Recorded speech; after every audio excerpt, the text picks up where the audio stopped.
రాష్ట్ర ప్రభుత్వం ఇంకా సోయికి వచ్చిందో లేదో నాకు తెలియదు కానీ ఇంతసేపు గోదావరి నీళ్ళ మళ్లింపే అనుకుంటున్నాం. గోదావరి బనకచెర్ల ప్రాజెక్టులో కృష్ణా నీళ్ల మళ్లింపు కూడా ఉంది.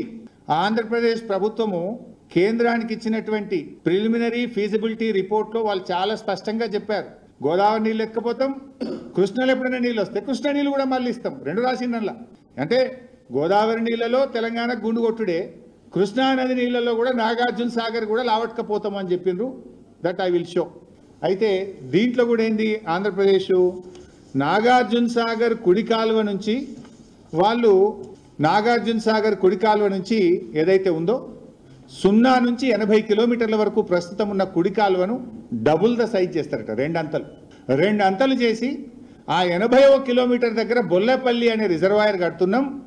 ఎప్పుడైనా నాగార్జున సాగర్లో వరదలు వచ్చినప్పుడు నీళ్ళు ఎక్కువ ఉన్నప్పుడు మొత్తం నీళ్లు నాగార్జున సాగర్ నీళ్లను రోజుకు 2 టీఎంసీల చొప్పున తరలించి బోర్లేపల్లిలకు పెట్టుకుంటాము అంటుంటారు. అంటే నాగార్జున సాగర్ కూడా ఖాళీ చేస్తారు అన్నట్టు. వరద పేరు మీద నాగార్జున సాగర్ను కూడా ఖాళీ చేస్తారు.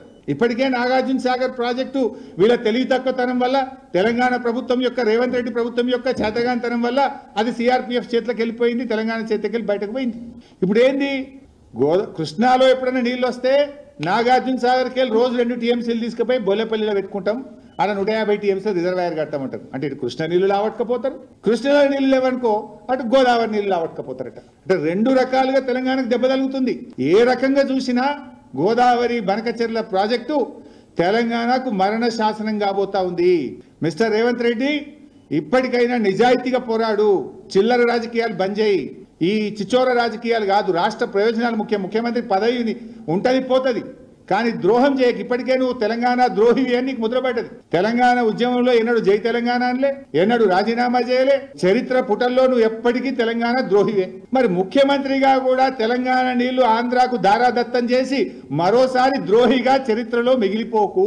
చిల్లర మనలు మానేసి డెమోక్రటిక్ గా రాష్ట్ర హక్కుల కోసం నిజాయితీగా పోరాడాలని మేము హితవు పలుకుతా ఉన్నాం. This is about Banakacherla.